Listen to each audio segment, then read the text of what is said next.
లేఖనాన్ని పఠించుకుందాం. జకర్యా గ్రంథం 9వ అధ్యాయము 9వ లేఖనాన్ని చదివి వినిపించండి.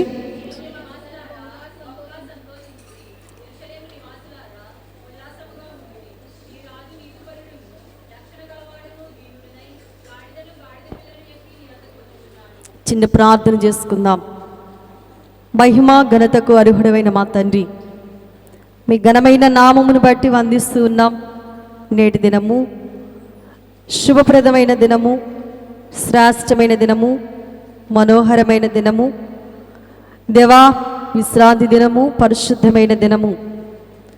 మా నిమిత్తము మా కొరకు సమస్తాన్ని అనుగ్రహింపచేయు నీ సన్నిధిని బట్టి నేను వందిస్తూ నీవిచ్చే ఆశీర్వాదముల వైపు మేము చూస్తూ ఉండగా నీ దయగల వర్తమానం నుంచి నీ ఆశీర్వాదములు మీ నోట మాకు అనుగ్రహింపచేసి మీరు మమ్మల్ని అందరినీ బలపరచుమని ఆశీర్వాదకర్త యేసుక్రీస్తు వారి నామమందు ప్రార్థించి బ్రతమలాడి వేడుకుంటున్నాను పరమ తండ్రి, ఆమేన్.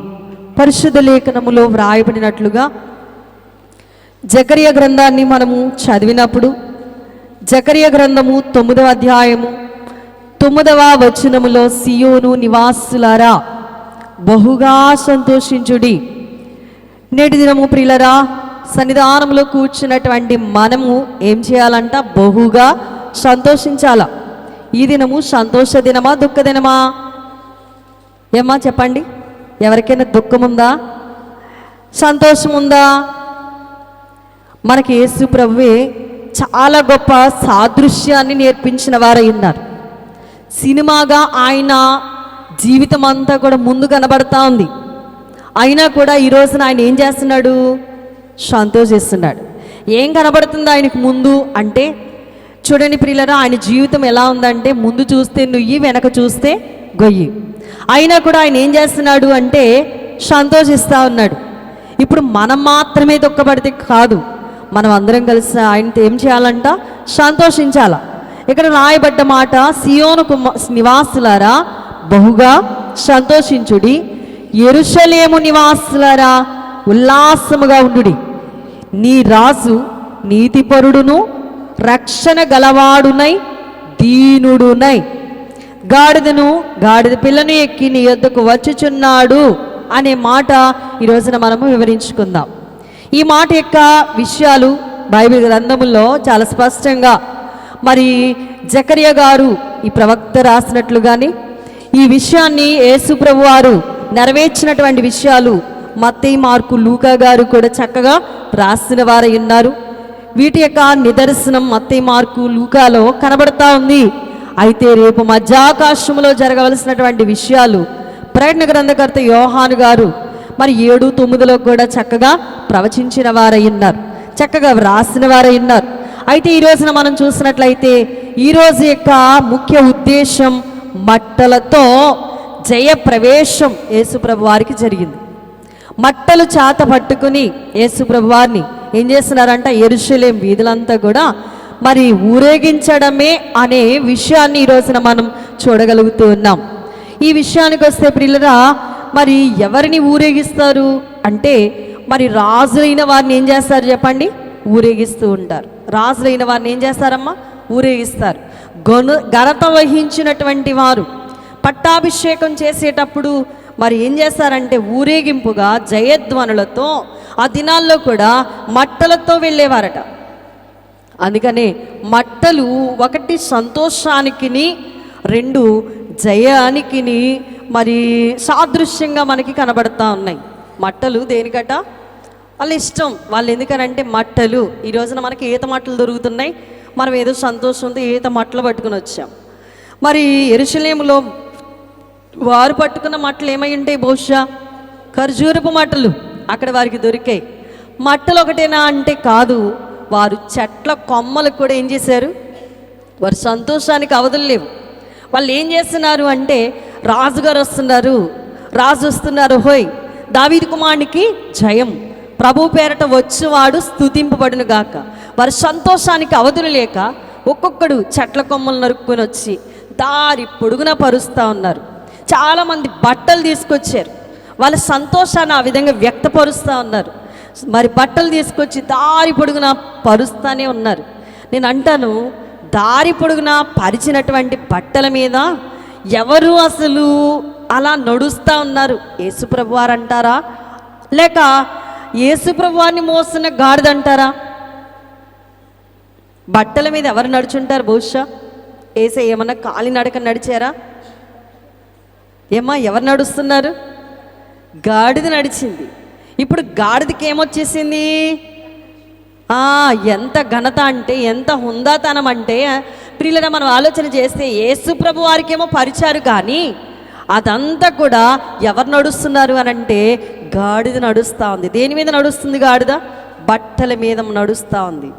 ఆ మట్టలు పట్టుకుని వారు ఊరేగింపుగా వెళ్తూ ఉంటే, దావీదు కుమారునికి జయము, ప్రభు పేరిట రాజు వచ్చుచున్న రాజు స్తుతింపబడును గాక అని వారందరూ కేకలు వేస్తూ ఉంటే, మరి యేసు ప్రభుని మోస్తున్న గాడిదకి కూడా ఏమొచ్చిందండి? ఎంత విలువ వచ్చిందంటారు? ఈరోజున మనం ఆలోచన చేసినప్పుడు ప్రియులరా, మరి యేసువారు యెరూషలేమునకు 3 రకాలుగా ప్రయాణం చేస్తూ ఉండేవారు. యేసు ప్రభు వారట యెరూషలేం వెళ్ళేటప్పుడు 3 రకాలైనటువంటి విధంగా ఆయన ప్రయాణం చేస్తూ ఉండేవారు. ఎక్కువ శాతం ఆయన కాలినడకనే వెళ్ళేవారు. ఎలా వెళ్ళేవారండి? కాలినడకన. యెరూషలేం అంతా కూడా, యెరూషలేం వీధులంతా కూడా ఎక్కువ శాతం ఆయన తిరిగి సేవ చేసేటప్పుడు కాలినడకన వెళ్ళి, మరి ఆయన ఎంతో గొప్ప పరిచారం చేసినట్లుగా బైబిల్ గ్రంథంలో మనం ఎరిగిన వారమై ఉన్నాం. ఇంకొకటి ఎక్కువ శాతం ఏం తీసుకున్నారు ఆయన అంటే, ఒక పడవను తీసుకునేవారు. సముద్రం మీద ఆయన ప్రయాణం చేయవలసి వచ్చేటప్పుడు ఈ దారి నుండి ఆ దారికి వెళ్తూ ఉన్నప్పుడు కూడా ఆయన ఊరికే కూర్చోలేదు. ఆ కబురు ఈ కబురు, మరి ఆ లేనిపోని వార్తలు, ఆయన ఏమీ ఆ విధంగా ఎప్పుడూ లేడు. ఆయన కూర్చున్నారంటే ఆయనతో పాటు చాలామంది జనసమూహం కూడా వస్తూ ఉండేవారు. అప్పుడు సైతం ఆ పడవలోనే ప్రభువారు ఏం చెప్పేవారంట? సువార్త చెప్పేవారట. పడవను కూడా వాహనంగా దేవుడు సువార్త కొరకు వాడినట్లుగా బైబిల్లో చాలా స్పష్టంగా మనం చూస్తూ ఉంటాం. ఇంకా మనం ఈ రోజున మనం చూస్తూ ఉన్నాం, ఆయన తీసుకున్న వాహనం ఏంటంట? గాడిద. ఈ గాడిద మీద కూడా దేవాది దేవుడు ఒక మాట అంటున్నాడు, బాలుర యొక్కయు చంటి పిల్లల యొక్క నోట దేవుని యొక్క దుర్గాన్ని నేను స్థాపిస్తానన్న మాట ఆయన పలికినటువంటి విధానాన్ని చూస్తూ ఉన్నాం. యేసుప్రభు వారు అసలు ఈ రోజున అనాలి, ఎందుకురా బాబు నన్ను ఇలా ఊరేగిస్తూ ఉన్నారు, నా ముందు చాలా శ్రమ ఉంది, నాకు కనబడతా ఉంది, మరి యెరూషలేంలో ప్రవేశించాను కానీ నాకు స్థిమితం లేదు, నన్ను తీసుకెళ్ళిపోతారు, మరి నన్ను పట్టుకుంటారు, నన్ను విచ్చలవిడితనంగా చాలా భయంకరంగా చిత్రీకరించి ఆఖరికి నన్ను సిలువ వేసి చంపేస్తారు, ఎందుకు నాకు ఇలా చేస్తున్నారు మీరు? మరి జయధ్వనులు ఏం పలకండి, నా ముందు చాలా ఘోరం జరగనయింది అని అనాలి. కానీ అన్నారా ఆయన? పోనీ తెలియని వారా? ఆయనకి తెలీదా అంటానికి లేదు. తెలిసి కూడా ఆయన ఎందులో అడుగేస్తున్నాడంటే, చూడండి ప్రియులరా, వాళ్ళతో పాటు సంతోషించడానికి ఈయన కూడా ఏం చేస్తున్నాడండి? ఏమ్మా, శ్రమ ఉన్నవాడు శ్రమ లేని వాడితో కూర్చుని హాయిగా సంతోషించగలడా? దుఃఖం ఉన్నవాడు దుఃఖం లేనివాడితో నవ్వులాట్లో కూర్చోగలడా? అప్పులున్నవాడు అంత సంతోషంగా ఉన్నవారితో చక్కగా ఏమీ లేనట్టుగా నవ్వగలడా? ఏం చేయలేడు. కానీ యేసు ప్రభు వారు నీ కొరకు నా కొరకు, నీ నిమిత్తం నా నిమిత్తం నీవు నేను చేస్తున్నట్లుగా ఆయన ఏం చేస్తున్నాడు?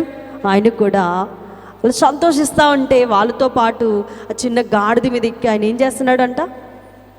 సంతోషిస్తూ ఉన్నాడట.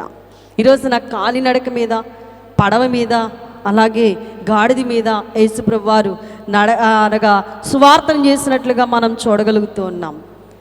మరి ఇంకా మనం చూస్తున్నట్లయితే ఈరోజు ప్రభువారు ఏర్పాటు చేసుకున్న వాహనం ఏంటంటే గాడిద. ఏం చెప్పండి? యేసుప్రభు వారు ఎన్నుకున్న గాడిద. ఆ గాడిదల్లో కూడా 3 రకాలు ఉన్నాయి. ఒకటి చూస్తే ప్రియులరా, బైబిల్ గ్రంథాన్ని బట్టి చూస్తే గాడిద ప్రయాణం చేయడానికి మాత్రం ఉపయోగపడతా ఉంది. గాడిద దేని కొరకట? ప్రయాణం. ఎక్కిన వారిని ఏం చేస్తుందట గాడిద? యజమాని యొక్క బరువు, వారి బరువు అంతా కూడా గాడిద మీద ఉంచినప్పుడు యజమానే కాదు, వారు ఏమైతే తెచ్చుకున్నారో ఆ బరువు అంతా కూడా అదేం చేస్తుందట? మోస్తూ ఉంటుందట.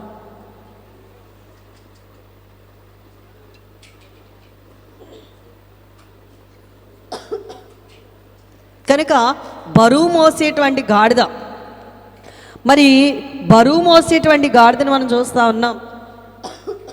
ఏది చెప్తే యజమాని ఎలా చెప్తే అలాగనే గాడిద ఏం చేస్తుందంట, మాట వింటదట.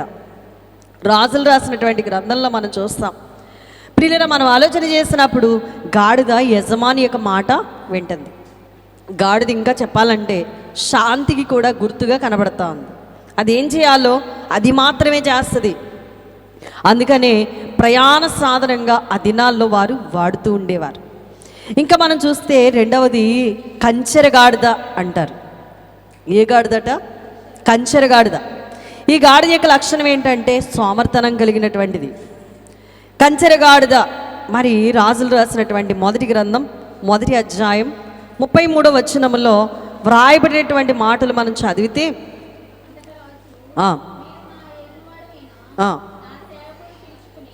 నా ఏలిన వాడైన నా సేవకుని పిలుచుకొని పోయి, నా ఏలిన వాడైన నా సేవకుని పిలుచుకుని పోయి నా కుమారుడైన సొలొమోనును దేని మీదటండి, కంచెర గాడిద మీద ఎక్కించి చూడండి ఊరేగించాలి. ఇప్పుడు కంచెర గాడిద మీద తీసుకుని పోవాలట. చూడండి ప్రియులరా, మనం ఆలోచన చేసినట్లయితే మరి కంచెర గాడిద దీని యొక్క లక్షణాన్ని మరి మనం ఆలోచన చేసినప్పుడు ఇంకా ముందుకు మనం తర్వాత విషయంలో చూస్తే అలా ఉండకూడదు అంటాడు ప్రభువే. ఎందుకు అని అంటే కంచెర గాడిదల్లా మీరు ఉండకూడదని వాక్యంలోనే సెలవిచ్చిన వారు ఉన్నారు. అయితే ప్రియులరా, కంచెర గాడిద దాని లక్షణం ఏంటంటే సోమర్తనం కలిగినదిగా కనబడతా ఉంది. ఇంకొక గాడిద ఉంది. ఆ గాడిదతో పోల్చాడు దేవాది దేవుడు ఆదికాండం 16:12లో ఇష్మాయేలును అడవి గాడిద వంటి మనుషుడు అని అన్నాడు. ఎలాంటి వాడంట? అడవి గాడిద లాంటి మనుషుడు. అంటే అడవిలో ఉన్నటువంటి వాటిని లక్షణాలు ఎలా ఉంటాయి చెప్పండి? అడవిలో ఉన్నవి వేరేగా ఉంటాయి, తిరుగుబాటు చేస్తూ ఉంటాయి, విరోధంగా ఉంటాయి. అందుకని అడవి గాడిద వంటి మనుష్యుడు అని ఇష్మాయేలుకు పెట్టబడినటువంటి పేరు.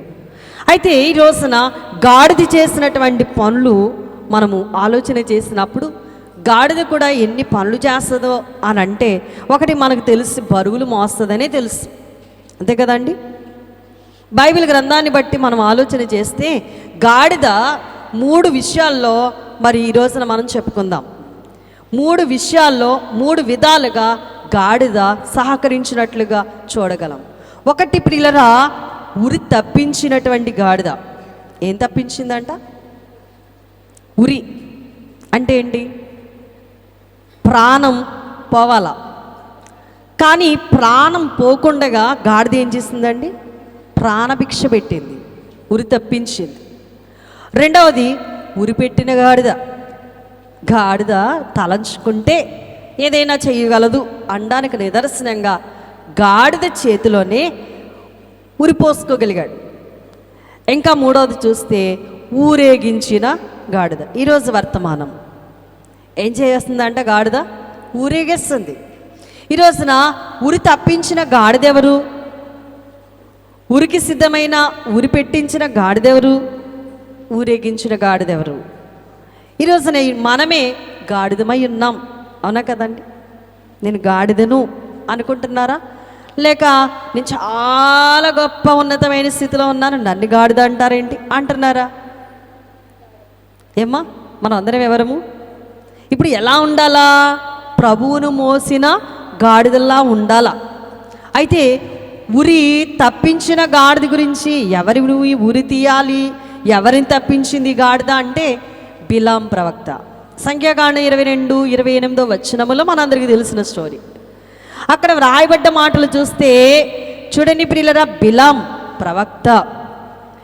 ప్రవక్త ఎవరిని చూడాలా? ప్రభువైన దేవుణ్ణి చూడాలా. ప్రవక్త అనగానే ఎవరి వైపు చూడాలి చెప్పండి? దేవుని వైపే చూడాలా. కానీ ఈ ప్రవక్త ఎవరి వైపు చూస్తుంటాడు? బహుశా ఒక మరి ఘనత వహించినటువంటి రాజు వచ్చి బిలాం ఎవరికి ప్రవక్త చెప్పండి? ఇశ్రాయేలీయులకు ప్రవక్త. ఆ ప్రవక్త దగ్గరికి వచ్చి, అయ్యా నీ ఒక్క మాట సెలవిచ్చి నాతో పాటు వస్తే ఇశ్రాయేలీయులందరినీ నేను సర్వనాశనం చేస్తాను అని కంగనం కట్టుకున్నాడు బాలాకు అనే రాజు. వచ్చిన వాణ్ణి వచ్చినట్లుగా ఏం చేయాలి? పంపించేసేయాలి. అవునా కదండి? ఎందుకని? ఈయన ఇశ్రాయేలీయులకు ప్రవక్త. ఎవరి పక్షంగా ఉండాలి? అన్యపక్షంగా ఉండాలా? ఇశ్రాయేలు పక్షంగా ఉండాలా? ఏ గొడవలున్నా, ఏ తగాదాలున్నా, ఏమున్నా ఇంటి వాళ్ళ పక్షంగా ఉండాలి కానీ తప్ప వేరొకరి పక్షం అయితే ఎలా ఉంటుంది? అవునా కదండి? ఈయన ఎవరు? ఏ ఇంటివాడు? దేవుని ఇంటివాడు. దేవుని జనాంగానికి వ్యతిరేకంగా తిరగడానికి కంకణం కట్టుకున్న ఒక రాజుకి మరి అతడు పంపించాడు కొంతమంది మనుషులైన వారిని. అయ్యా, నేను కొంచెం ధనమిస్తాను, నీవొచ్చి నా దగ్గర కంట వచ్చిన జనాంగాన్ని నువ్వేం చేయాలా? శపించాలి అన్నాడు. అప్పుడు ఈ ప్రవక్త అన్నాడు, దేవుణ్ణి అడిగి దేవుడు ఏం చెప్తే ఆ విధంగా మాట మీకు తెలియజేస్తాను అన్నాడు. బాగుంది. ఆ రాత్రి వాళ్ళు అక్కడ ఉన్నారు. రాత్రి అంతా దేవుణ్ణి అడుగుతా ఉన్నాడు, ప్రభువా మరి రాజుగారు తన ప్రజలను పంపించాడు, నేను ఆయనతో వెళ్ళడం నీకు ఇష్టమేనా అని అడిగాడు. ప్రభు అన్నారు, వెళ్ళొద్దు అన్నారు. ఏమన్నారండి? వెళ్ళొద్దు అన్నారు. ఆ మాట వచ్చి టక్మని వాళ్ళతో చెప్పాడు, నా దేవుడు మీతో రావడానికి నాకు పర్మిషన్ ఇవ్వలేదు, నేను రాను అన్నాడండి. బాగుంది. వెళ్ళిపోయిన తర్వాత అంట రాజు ఇంకా ఘనత వహించిన వారిని బంగారమో వెండో వెలో ఏదో ఇచ్చి పంపించాడు. ఆ వింటెడు ధనం కాస్త పట్టుకుని వచ్చి రెండవ రోజు నెక్స్ట్ రోజు వచ్చి అడుగుతా ఉన్నారు, అయ్యా రాజుగారు మిమ్మల్ని రమ్మన్నారు. అప్పుడు కూడా ఏం చెప్పాలా? రాత్రి చెప్పానుగా వెళ్ళొద్దని నా ప్రభు చెప్పారు కాబట్టి నేను రాను అనాలి. అయితే మీరు ఆగండి ఒకసారి, మరలా నా దేవుడు ఏం చెప్తాడో ఏమంటున్నాడండి? మరలా ఏమన్నా చెప్పడానికి ఆయన నరుడా? ఏమండి? ఒకసారి ఎడ్డుమని తర్వాత ఎడ్డుమనడానికి ఆయన నరుడా? కాడు. ఆయన విషయాలన్నీ తెలిసినటువంటి ప్రవక్త అంటున్నాడు, ఆయన ఏమన్నా చెప్తాడేమో ఆ విషయాన్ని నేను చెప్తాను అని చెప్పేసి లోపలికి వెళ్ళి మరలా ప్రభు వైపు చూస్తూ ఉన్నాడట. ప్రభు అన్నారట, వెళ్తే వెళ్ళరా, నీ కర్మ, వెళ్తానంటున్నావు నీ కర్మ, కానీ నేను చెప్పినట్లుగా తప్ప నీవు ఇంకొక విషయం ఏమైనా చెప్పావో జాగ్రత్త అన్నారు. వెళ్ళడం అసలు ప్రభుకి ఇష్టం లేదు. వెళ్తాన్రా బాబు అంటే ఏం చేస్తారు? ఇక వెళ్ళు, నీ ఇష్టం, అంతే కదండి. అనకపోతే ఏమవుతుందో కాబట్టి ఏమంటున్నాడు? నీ ఇష్టం, వెళ్ళు, కానీ నేను చెప్పినట్లే చెయ్యాలి అన్నారు. ఇతను ఎప్పుడైతే పర్మిషన్ వచ్చింది అనుకుంటున్నాడు, కానీ అది నిజమైనటువంటి ఆనవాలు కాదు అని గుర్తించలేకపోయాడు. నేను వస్తాను నడవండి అన్నాడు. వెళ్ళిపోతా ఉన్నాడు. దేన్ని చూసుంటాడంటే బహుశా నేను అనుకుంటున్నాను లోకాన్ని చూశాడు, అంతే కదండి. చూడవలసినటువంటి దేవుణ్ణి చూడడం మానేశాడు. ఆ గాడిద మీద ఎక్కింది మొదలుకొని ఆ వింటెడు ధనానికి ఆశపడి ఎవరిని చూస్తున్నాడు? అబ్బా అక్కడికి వెళ్తే ఎంత ధనం వస్తుందో ఏమొస్తుందో ఆశతో వెళ్ళిపోతా ఉన్నాడు, ప్రయాణం చేస్తూ ఉన్నాడు. మార్గ మధ్యములో ఏం జరిగిందో మనం చూస్తూ ఉన్నాం. వరదీసిన కత్తి చాత పట్టుకునంట అటు ఇటు కదలనీయకుండగా అలా ధీమాగా నిలబడి ఉన్నారంట దేవదూత గారు. దేవదూత గారిని చూసి గాడిద హవక్కై వెంటనే ఇలా జరిగింది. జరిగేసరికి గాడిద మీద ఎక్కినటువంటి బిలాం ఏం చేయబడ్డాడు? కొంచెం ఇలా అదిమేసరికి కింద పడ్డాడు. కింద పడితే ఎంత ఎర్రి కోపం వచ్చిందో చూడండి. కోపం ఎవరి లక్షణం? ఏమ్మా, దేవుని లక్షణమా? దేవుని ప్రజలకి, దేవుని ప్రవక్తలకి, దేవుని బిడ్డలకి కోపం ఉంటుందా? శాంత గుణం వహించవలసినటువంటి వాడికి కోపం వస్తుందా? ఏమ్మా, కోపం వచ్చినా అణుచుకుంటాడు కానీ కోపాన్ని, వెర్రి కోపాన్ని బయటకు చూపిస్తాడా? చూపించనటువంటి వాడు ఇప్పుడు ఏం చేస్తున్నాడంటే గాడిదనంట ఒకసారి కొట్టాడంట. గాడిది కదా పాపం, మొయ్యాలి కదా, అది కూడా భరించింది. రెండోసారి కొట్టాడు, గట్టి కొట్టాడు. ఎందుకంటే రెండోసారి ఎక్కి కూర్చున్నాడు. మరలా ఇలా ఉంది, ఇలా అనేసరికి డామ్మని కింద పడ్డాడు. రెండోసారి కొట్టాడు, అయినా ఏమనుకోలేదు. మూడోసారి కొట్టగానే మనిషిలా మాట్లాడడం మొదలుపెట్టింది. ఏమని మాట్లాడిందండి అక్కడ? నీవు నన్ను ఏర్పాటు చేసుకుంది మొదలుకొని, నీవు నన్ను నీదానిగా చేసుకున్నది మొదలుకొని, ఎప్పుడైనా నీకు ఇలాంటి విషయాన్ని నేను ఎప్పుడైనా చేశానా? నిన్ను ఎప్పుడైనా కింద పడేయడం కానీ, నిన్ను అవమానపరచడం కానీ, ఇలాంటి పనులు ఎప్పుడైనా నా విషయంలో నువ్వు చూసావా? చూడలేదు. వెంటనేనంట అప్పటి వరకు లోకాన్ని చూసిన వాడికంట దైవ దర్శనం కనబడిందంట. ఎవరు కనిపించారు ఇప్పుడు? గాడిద ఎప్పుడైతే ఇలా మాట్లాడుతుందో వెంటనే గాడిద మాట్లాడే మాటకి అక్కడ నుండి దేవదూత గారు మాట్లాడుతున్నారు, బిలాం, నా ముందే నీ బుద్ధి విపరీతంగా కనబడుతుంది, కాబట్టి నేను నిన్నేమైనా చేయగలను.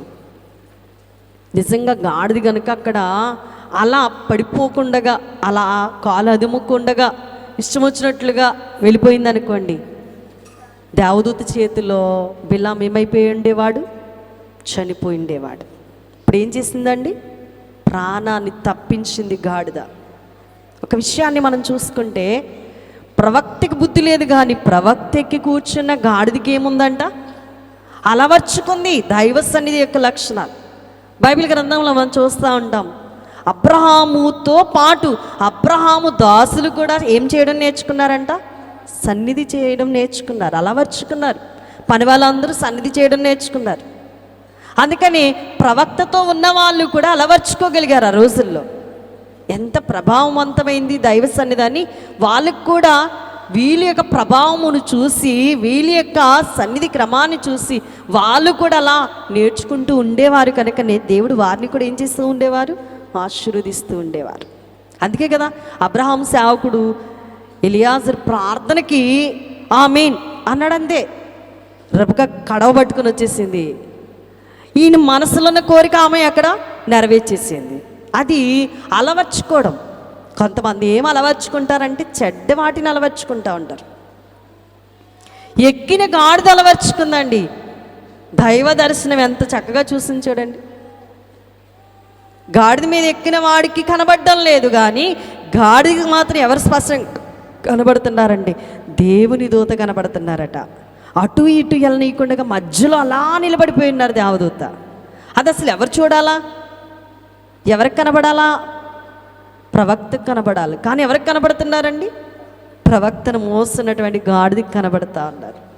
చూడండి పిల్లరా, దైవ సన్నిధిని అలవర్చుకోవాలా, దేవుని క్రమాన్ని అలవర్చుకోవాలా, దేవుని మాటలు మనం అలవర్చుకోవాలా, దేవునితో సహవాసం ఏంటో మనకు అర్థం కావాలా. దేవుని ప్రకారంగా మనం నడవడానికి ఇష్టపడితే దేవుడు మనల్ని చక్కగా నడిపిస్తూ ఉంటారు. అలాగునట ఆ గాడిద అలా ఉరి తప్పించింది. లేకపోతే అక్కడ బిలాం ఏమైపోయి ఉండేవాడు? చనిపోయి ఉండేవాడు.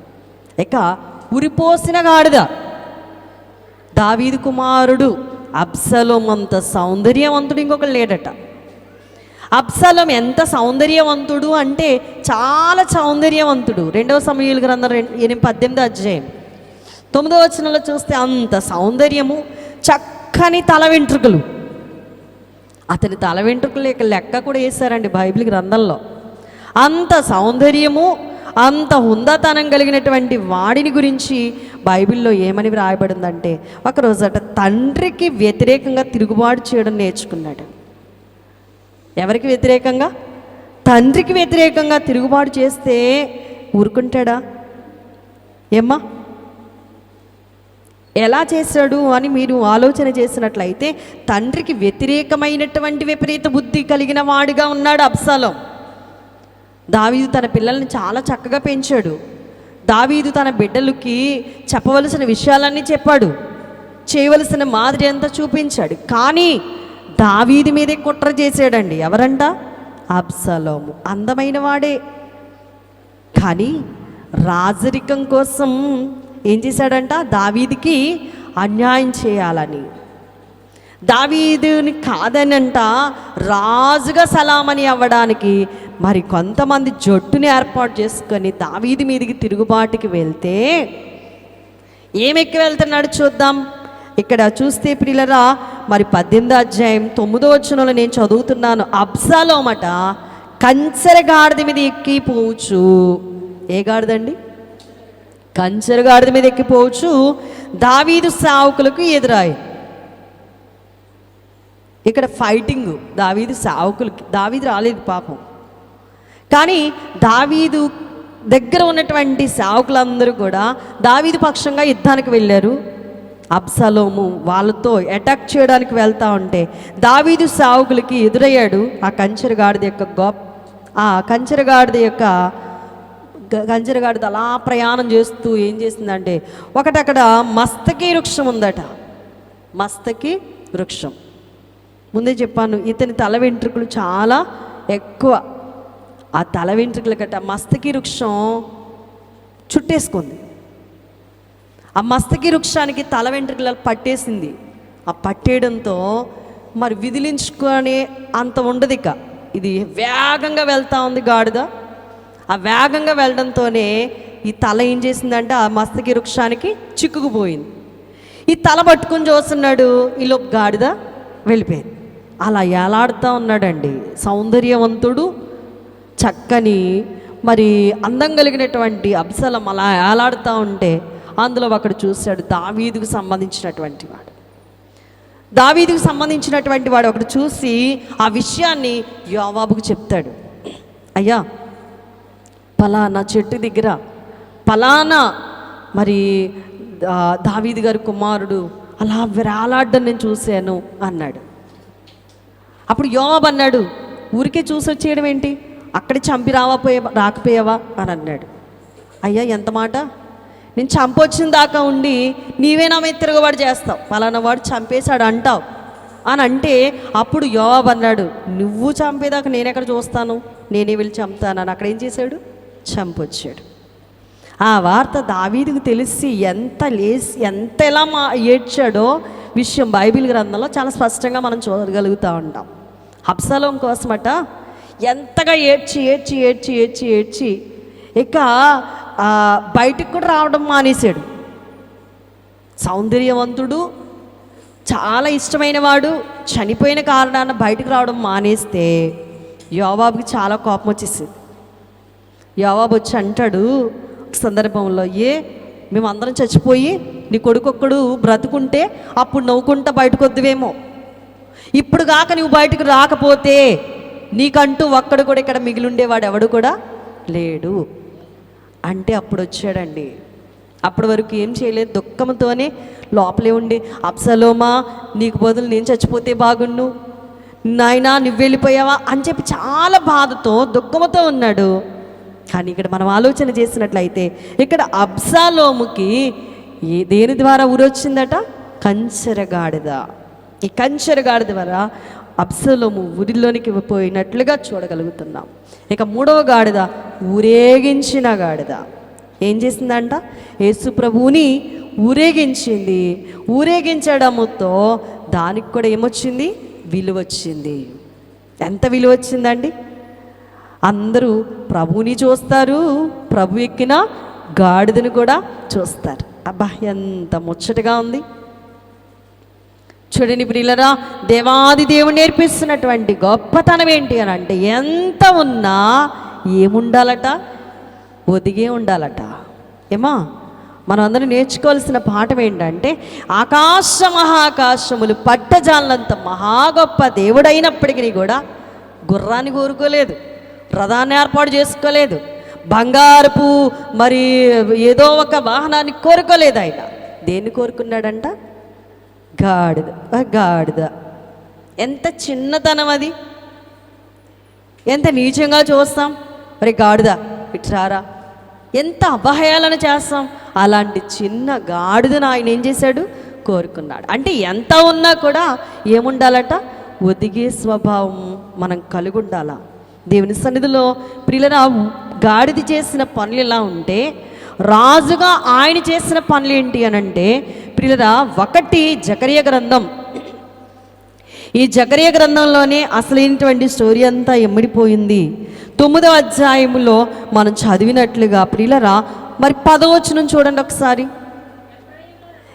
ఎఫ్రాయిములో రథములు ఉండకుండానట్లుగా నేను చేస్తాను. యెరూషలేములో గుర్రాలు లేకుండా నేను చేస్తాను. యుద్ధపు విల్లు లేకుండా పోవును. చూడండి, అలా ఉంటే గనక ఎంత అపాయమో. అందుకే ప్రభు అంటున్నారు ఏమనంట, యెరూషలేములో అసలు గుర్రాలే లేకుండా చేస్తాను. గుర్రం అహంకారానికి గుర్తు. రథాలు లేకుండా చేస్తాను, యుద్ధపు విల్లే లేకుండా పోవును. ఈరోజు వాట్సాప్లో నేను ఒకటి చూశాను, మరి అది రియల్గా నాకేంటో తెలియదు. విశాఖపట్నంలో ఒకడు ఇలా తలను ఛేదించి ఇలా పట్టుకుని ఉన్నాడు. మీరు చూసారు లేదు నాకు తెలియదు. రండి, ఎవరు వస్తారు రండి అన్నట్టుగా ఒక చేతిలో ఖడ్గం ఉంది, ఇంకొక చేతిలో అక్కడ తల ఉంది, అలా పట్టుకుని ఉన్నాడు. ఎక్కడో లేదు విశాఖపట్నం. ఎంత భయంకరంగా వినబడుతున్నాయి మాటలు. దైవజనులు దేవదాసయ్య గారు అన్నారు, దుర్వార్తలు వినినప్పుడు దిగులు పడకూడదట. భయంకరమైనటువంటి దినాల్లో మనం ఉన్నాము గనుక ఇక్కడ అంటున్నాడు, గుర్రాలు అనే అహంకారము కానీ, రథాలనే అతిశయాలు కానీ, ఇంకా ఏమంటున్నాడండి, ప్రియులరా ఇలాంటివి మనకు లేకుండా ఏం కలిగి ఉండడానికి ఈయన వచ్చాడు అంటే, యుద్ధపు అనే విల్లు లేకుండా చేసట నీ రాజు సమాధాన వార్త అన్యజనులకు తెలియచేయను. ఏం లేదండి, ఈ రోజుల్లో సమాధానం లేదు. అవునా కదండి? తగ్గింపు లేదు. సమాధానం అంటే ఏంటి? అమ్మో ఏమో రేపు ఎలా ఉంటుందో, అందరితో ఏం పడిపోవాలా? సమాధాన పడాలా. ఈ లక్షణం మానవుల్లో లేదు. విర్రవీగితనంతో మానవుడు ఉంటున్నాడు. అసలు కరోనాకే, ఆ దెబ్బకే మానవుడు చాలా వరకు గుణపాఠం నేర్పించింది మానవులకి. కానీ ఇంకా కూడా చాలామంది అతిశయం, గర్వం, అహంకారముతో మానవులు ఉంటా ఉన్నారు. మనం నేర్చుకోవాల్సింది ఏంటంటే, గుర్రాలు లాంటి గర్విష్ఠతనాన్ని మనలోని తొలగించుకోవాలా. దేవుడు మన కొరకు ఎందుకు వచ్చాడయ్యా అంటే, సమాధానము ఇవ్వడానికి ఆయన లోకములోనికి వచ్చాడు. నీ రాజు సమాధాన వార్త ఎవరికంటండి? అన్యజనులకు తెలియచేయును అని వ్రాయబడి ఉంది. ఎవరికి తెలియజేస్తాడట? అన్యజనులు. వాళ్ళకి ఏం తెలియదు.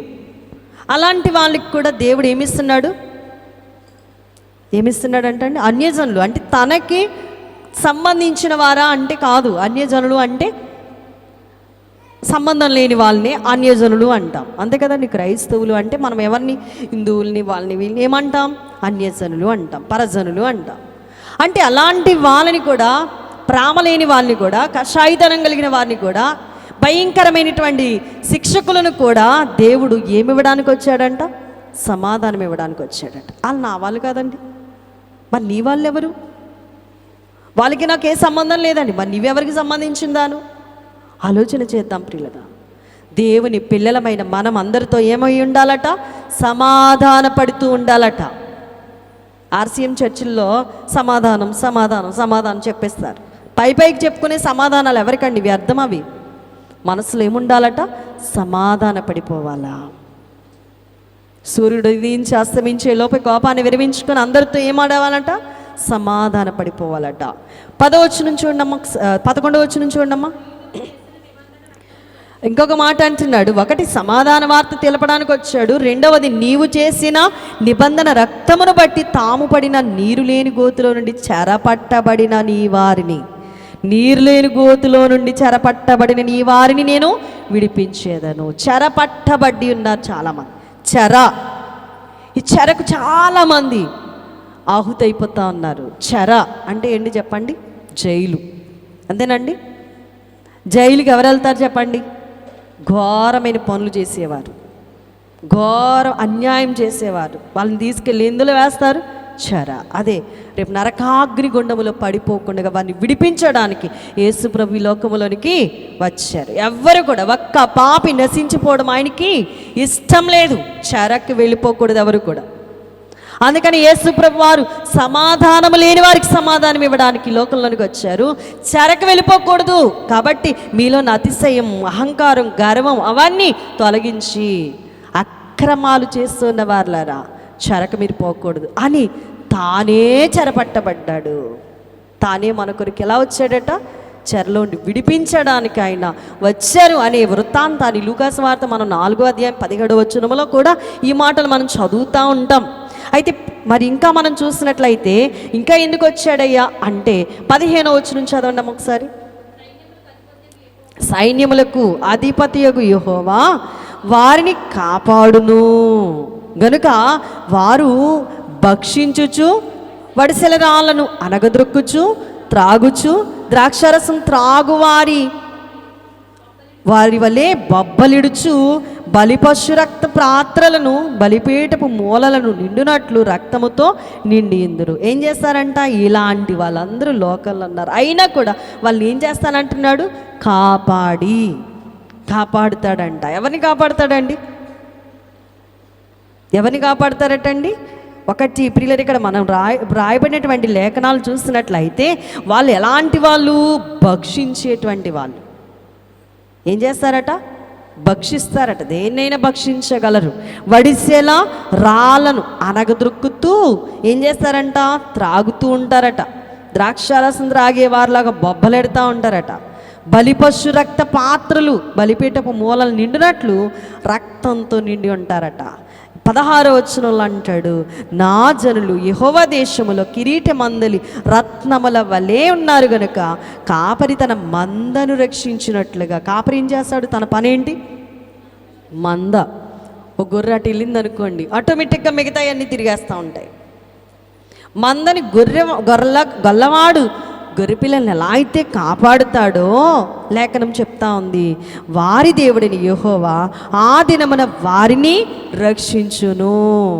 నాకెందుకులే అని అనుకుంటాడా గొల్లవాడు? అనుకోడు.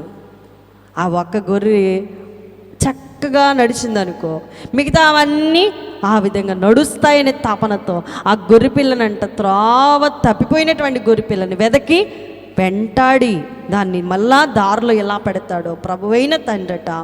మరి ప్రియులరా, మనందరినీ కూడా ఏం చేస్తున్నాడు? తన ప్రజలైన వారిని కాపాడి రక్షించి ఎంతో చక్కనైనటువంటి స్థితిలో ఉంచడానికే రాజుగా ఆయన లోకములోనికి వచ్చారు. మనం పాడుతాం, రాజులకు రాజైన ఈ మన ప్రభువుని ఏం చేయాలంట? పూజ చేద్దాం రండి. ఈ రోజున ఎంత పూజ చేశారు, ఎంత ఆరాధించారు ప్రభువారిని, ఎంత ఘనపరుచుకున్నాం దేవుణ్ణి. ఇన్ని పనులు చేసిన తండ్రిని మనం ఏమని ఆయన్ని సన్నుతించగలుగుతా ఉన్నాం. ఇంకా అక్కడ ఇంకొక వాళ్ళు ఉన్నారు, ప్రజలు ఉన్నారు. అక్కడ ప్రజలు కూడా 3 రకాలైన పనులు చేసినట్లుగా బైబిల్ గ్రంథంలో వ్రాయబడి ఉన్నది. మత్తయి సువార్తలో మనందరం ఎరిగిన వారమే. ఏంటి? ఒకటి, వారు సంతోషానికి అవధులు లేక వారు దారి పొడుగున ఏం పరిచారంట? మత్తయి సువార్త 21:8 మీకు వాక్యం తెలుసు. దారి పొడుగున కూడా బట్టలు పరిచారు. రెండో పని ఏంటంటే కొమ్మలు నరుక్కొచ్చేసారు, వాటిని కూడా పరిచేశారు. ఇంకా మూడో పని ఏంటంటే 9వ వచనంలో దావీదు కుమారునికి జయం, ప్రభు పేరట వచ్చుచున్న రాజు స్తుతింపబడును గాక అని చక్కని సంతోష నినాదమును వారు వినిపిస్తూ ఉన్నారు. ఇంకా అక్కడ ఎవరుండుంటారు? బహుశా గాడిద తన పని తాను చేసుకుంటుంది. యేసుప్రభు వారు చేయవలసిన పని ఏసై చేస్తున్నారు, ప్రజలు చేయవలసిన పని ప్రజలు చేస్తున్నారు. ఇంకెవరున్నారు అక్కడ? శిష్యులు ఉన్నారు కదా. ఈ శిష్యుల పని ఏంటి అని అంటే, ఒకటి ముందుగా వీళ్ళు పని ఏంటి అని అంటే, అసలు మొదటగా వీరు ఎందుకు ఉన్నారు అంటే మత్తయి సువార్త 21వ అధ్యాయంలో ఒకటి చెప్పబడ్డారట. ఎవరితో చెప్పబడ్డారు? ప్రభు అంటారు, ఫలానా గ్రామానికి వెళ్ళండి. చెప్పబడ్డ వెంటనే 1, 2 పంపబడ్డారు. మాట చెప్పి అక్కడికి మీరు పంపించాడు ప్రభువారు. 3వది చేశారట. ఏం చేశారు వాళ్ళు? ఆయన ఏమైతే చెప్పి పంపాడో ఆ ప్రకారంగానే గాడిదను విప్పుకొని తోలుకొని వచ్చారు. అలాగే చూస్తే దాన్ని తోలుకొని వచ్చి బట్టలు పరిచి చక్కగా దాని మీద ఊరేగించినట్లుగా మనం చూడగలుగుతున్నాం. ఇంకా మనం చూస్తే పిల్లరా, మరి కట్లు విప్పబడిన గాడిదని గురించి బైబిల్ గ్రంథంలో చూడగలుగుతున్నాం. కట్లు విప్పబడుట. కాబట్టి మరి ప్రియులరా, చాలామంది పాపం అనే కట్లు కట్టుకుని ఉన్నారు. ఆ కట్లను దేవుడు తెంపివేశారు. ప్రియులరా, కీర్తనకారులు అంటారు 116 వచనములో పాపం అనే కట్లు కనబడుతూ ఉంటాయి. లూకా సువార్త 13:16లో రోగము చేత కట్టబడిన వారు ఉన్నారు. మార్కు సువార్త 5:4లో దయ్యము చేత కట్టబడిన వారు ఉన్నారు. న్యాయాధిపతుల గ్రంథం 16:11లో వ్యభిచారము చేత కట్టబడిన వారు ఉన్నారు. ఇంకా చూస్తే మార్కు సువార్త 11:2లో బానిసత్వపు కట్లు అలాగున కట్టబడిన వారు ఉన్నారు. మీకా గ్రంథం 5:12లో యెషయా 57:3లో మంత్రపు కట్లు చాలామంది కట్టించుకున్న వారై ఉన్నారు. ఇంకా యోహాను సువార్త 11:44లో మరణపు కట్లు కలిగిన వారు ఉన్నారు. ఈ కట్లన్నీ తెంపే అధికారిగా యేసు ప్రభు ఈ లోకములోనికి వచ్చారు. ఈ రోజున గాడిదని ఎలా అయితే విప్పాడో ప్రియులరా, మరి కట్లు పాపం అనే బంధకాల్లో ఉన్న వారిని కూడా ప్రభు ఏం చేస్తున్నారట, ఆ కట్లన్నీ తెంపివేసే అధికారిగా ఆయన ఈ లోకంలోనికి వచ్చారు. విప్పబడిన గాడిద ఏం చేయబడిందంట, విప్పబడ్డది గాడిద. చూడండి, మత్తయి సువార్త 21లో మనం చదువుతున్నటువంటి మాటల్లో విప్పబడింది ఒక గాడిద. అలాగే ఇర్మియా గ్రంథం చూస్తే 2:24లో అలవాటు పడిన గాడిదట. దేనికి అలవాటు పడిపోయిందంటే అరణ్యానికి అలవాటు పడిపోయిందంటే ఈ గాడిద. చాలామంది లోకానికి అలవాటు పడిపోతున్నారు. దేనికి అలవాటు పడకూడదు, అలవాటు అండి. దేనికి అలవాటు? అలవాటు కొంప ముంచుతుంది. అలవాటు పడిన గాడిద. కాబట్టి ప్రియులరా, అరణ్యం అనే ఈ లోకానికి అలవాటు పడక దైవ సన్నిధి అనేటువంటి దేవుణ్ణి అలవర్చుకుంటే గొప్ప అంతస్తులోనికి మనము ఎగిరి వెళ్ళగలము. ఇంకా చూస్తే మరి యాకోబు తన పిల్లలైన వారిని దీవిస్తూ ఇశ్శాకారు దగ్గరకు వచ్చేసరికి అన్నాడు, 49వ అధ్యాయం ఆదికాండ గ్రంథములో 14వ వచనంలో అంటాడు, 2 దొడ్ల మధ్య పండుకుని ఉన్న గాడిద అన్నాడు, ఇశ్శాకారుని ఆశీర్వదిస్తూ. ఇంకా కీర్తనకారులు అన్నారు 32వ కీర్తన 9వ శరణములో, మీరు జ్ఞానం లేని గాడిదలాగా అయినా, అలాగే ఏమంటాడంటే గుర్రాల వలెనైనా జ్ఞానం లేని కంచెర గాడిదలాగానైనా ఉండకండి అన్నాడు. కొంతమంది పేరుకు మాత్రమే ఉంటారు, కానీ ఏముండదు, జ్ఞానం ఉండదు. ఏముండాలా? జ్ఞానం కలిగి ఉండాలి. మేమండి పనికెళ్ళే వాళ్ళు, పనికెళ్ళినా దేవుడు తన దివ్యమైన లక్షణం, జ్ఞాన లక్షణం మనలో పెట్టాడు. అవునా కదండి? వెరితనాన్ని పెట్టాడా, జ్ఞానాన్ని పెట్టాడా? అందరికీ కూడా దేవుడు జ్ఞానాన్ని ప్రసాదించాడు. అంటే మనం ఎలా ఉండాలా? జ్ఞానం కలిగిన వారముగానే ఉండాలి, వెర్రివారంగా బుద్ధిహీనులముగా ఉండకూడదు. కాబట్టి ఇంకా మనం చూస్తే ప్రియులరా, మరి యేసును మోసిన గాడిద గురించి ఈ రోజున మనం చెప్పుకుంటా ఉన్నాం. బుద్ధి చెప్పిన గాడిద కూడా మనం చూసాము. ఎవరికి బుద్ధి చెప్పింది? ప్రవక్తకే బుద్ధి చెప్పింది. దేవుణ్ణి గణపరిచినటువంటి గాడిదను కూడా ఈ రోజున మనం చూసాం. మనం ఏ గాడిదమై ఉన్నాం? ఏమ్మా, ఏ గాడిదలాగా మనము మరి దేవునికి ఉపయోగకరంగా ఉన్నామా, ఉపయోగం లేని వారంగా ఉన్నామా, అతిశయపడి గర్విష్ఠితనంగా ఉన్నామా? ఆలోచన చేస్తూ ఈ జయనాద వినాదమును ప్రభు సన్నిధిలో వినిపిస్తున్నటువంటి మనం అసలు ప్రభువుకు ఉపయోగకరంగా ఉన్నామో లేదో ఆలోచన చేసుకుంటూ ప్రభు సన్నిధిలో నిత్యము ప్రభు కొరకు ఉపయోగకరంగా ఉండే వారంగా మారుదాం. అట్టి ధన్యత జయశీలుడైన యేసుక్రీస్తు ప్రభువారు ఈ దినమందు మనందరికీ దయచేయునుగాక. ఆమేన్. మెగారుడుగా మా మధ్యకొచ్చిన తండ్రి నీకు స్తోత్రాలు. దేవా, మీరు అందించిన వర్తమానమును బట్టి నీకు స్తోత్రాలు. నువ్వు మాట్లాడిన ప్రతి మాటను బట్టి మమ్ముని మేము మార్చుకోగలిగినట్లుగా, మేము ఉండవలసినటువంటి విధముగా, నీకు నచ్చే విధంగా, నీకు ఇష్టమైన వారముగా, నీవు చెప్పినట్లుగా చేసేవారంగా మేము ఉండడానికి సహాయం దయచేసి నన్ను మమ్మల్ని అందరినీ వాడుకుని మహిమ తెచ్చుకుని మన మహిమనాథుడిని యేసుక్రీస్తు వారి ఉన్నత నామం ప్రార్థించి బ్రతమలాడి వేడుకుంటున్నాను పరమ తండ్రి. ఆమేన్. మీ అందరికీ మరణాత.